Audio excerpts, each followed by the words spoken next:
Assalamualaikum warahmatullahi wabarakatuh. Anak-anakku, siswa-siswi SMA, SMK kelas 12 yang saya banggakan. Kali ini kita akan membahas materi PPKN, Dinamika Persatuan dan Kesatuan dalam konteks Negara Kesatuan Republik Indonesia. Tujuan pembelajaran, siswa mampu menganalisis dinamika persatuan dan kesatuan bangsa sebagai upaya menjaga diri dan mempertahankan Negara Kesatuan Republik Indonesia. Sebab pembahasan yang akan kita bahas, yang pertama, hakikat Negara Kesatuan Republik Indonesia. Yang kedua, dinamika persatuan dan kesatuan bangsa dari masa ke masa. Sebab yang pertama, hakikat Negara Kesatuan Republik Indonesia. Konsep Negara Kesatuan. Negara Kesatuan adalah negara bersusun tunggal, yaitu kekuasaan untuk mengatur seluruh daerahnya ada di tangan pemerintah pusat. Ciri-ciri Negara Kesatuan. Susunan negara tunggal, negara kesatuan. Pemerintahan tunggal, pemerintah negara atau pusat. Konstitusi tunggal, konstitusi negara kesatuan. Hanya memiliki satu kepala negara, satu dewan menteri atau kabinet, dan satu parlemen. Pemerintah pusat memiliki kekuasaan dan kewenangan untuk memberi atau menyerahkan dan menetapkan kewenangan kepada pemerintah daerah. Negara Kesatuan memiliki dua sistem, yaitu sentralisasi dan desentralisasi. Karakteristik Negara Kesatuan Republik Indonesia. Bentuk negara Indonesia adalah kesatuan. Hal ini secara tegas dinyatakan dalam Undang-Undang Dasar Negara Republik Indonesia tahun 1945 pasal 1 ayat 1 yang berbunyi, Negara Indonesia ialah negara kesatuan yang berbentuk republik. Pembentukan Negara Kesatuan bertujuan menyatukan seluruh wilayah Nusantara agar menjadi negara yang besar dan kukuh dengan kekuasaan negara yang bersifat sentralistik. Karakteristik Negara Kesatuan Indonesia juga bisa dipandang dari segi kewilayahan. Hal ini tertuang dalam pasal 25A Undang-Undang Dasar Negara Republik Indonesia tahun 1945 bahwa Negara Kesatuan Republik Indonesia adalah negara kepulauan yang berdiri Nusantara dengan wilayah yang batas-batas dan haknya ditetapkan oleh undang-undang. Sebab yang kedua adalah dinamika persatuan dan kesatuan bangsa Indonesia dari masa ke masa. Proses mempertahankan keberadaan NKRI banyak mengalami dinamika.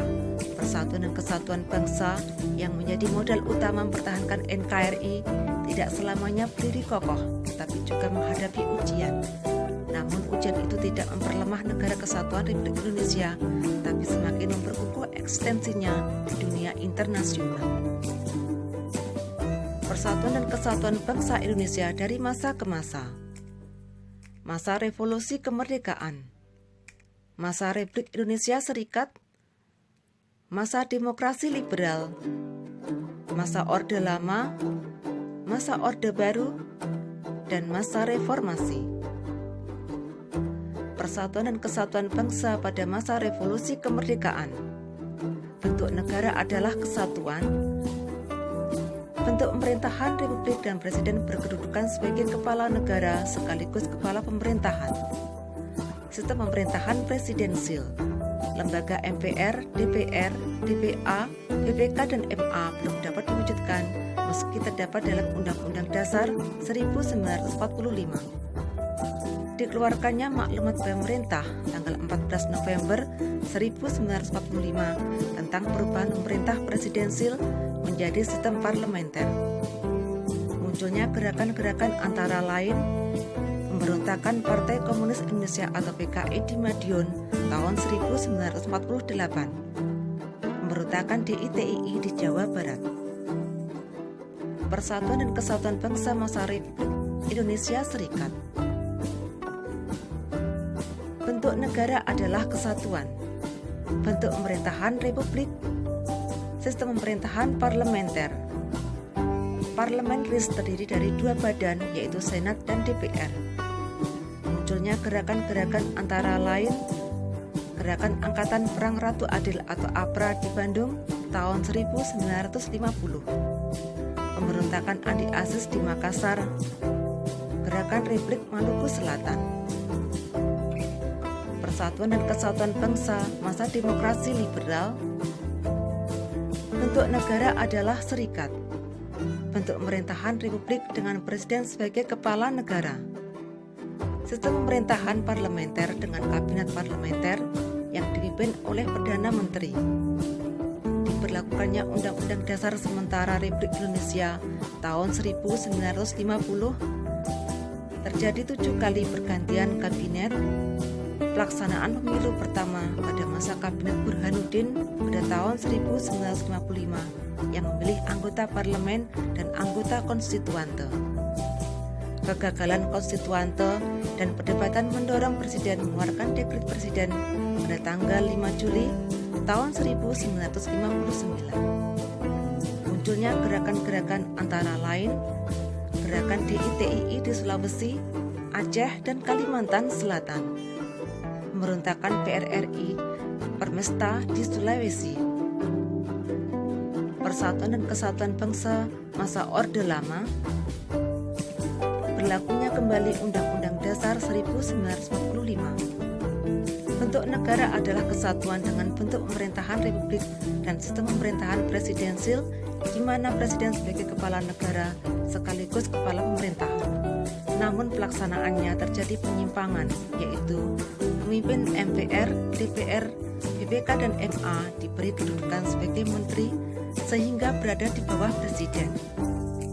Masa ini dikenal sebagai masa demokrasi terpimpin. Munculnya gerakan-gerakan antara lain pemberontakan G30S PKI tahun 1965. Persatuan dan Kesatuan Bangsa masa Orde Baru. Sistem pemerintahan yaitu sistem presidensial. Pemerintahan Orde Baru memprioritaskan pada pembangunan ekonomi dan stabilitas yang mantap. Banyak kebaikan pada masa ini, antara lain pendapatan per kapita masyarakat meningkat, suksesnya transmigrasi dan keluarga berencana. Terdapat penyimpangan yaitu banyaknya praktik KKN dan pembatasan hak politik rakyat. Penyimpangan tersebut mengakibatkan terjadi demonstrasi terhadap pemerintahan Soeharto. Pada tanggal 21 Mei 1998, Presiden Soeharto mengundurkan diri. Sebagai gantinya, Wakil Presiden B.J. Habibie dilantik sebagai presiden. Persatuan dan Kesatuan Bangsa masa Reformasi. Munculnya kebijakan kebebasan politik antara lain kemerdekaan pers, kemerdekaan membentuk parpol, pemilu yang demokratis, pembebasan narapidana politik dan tahanan politik. Dilaksanakannya amandemen Undang-Undang Dasar Negara Republik Indonesia tahun 1945 sebanyak 4 kali. Pergantian presiden sebanyak 5 kali yaitu B.J. Habibie, Abdurrahman Wahid, Megawati, Susilo Bambang Yudhoyono, dan Joko Widodo. Demikianlah anak-anakku materi yang saya sampaikan pada pertemuan kali ini. Semoga bermanfaat dan sampai berjumpa lagi pada pertemuan selanjutnya.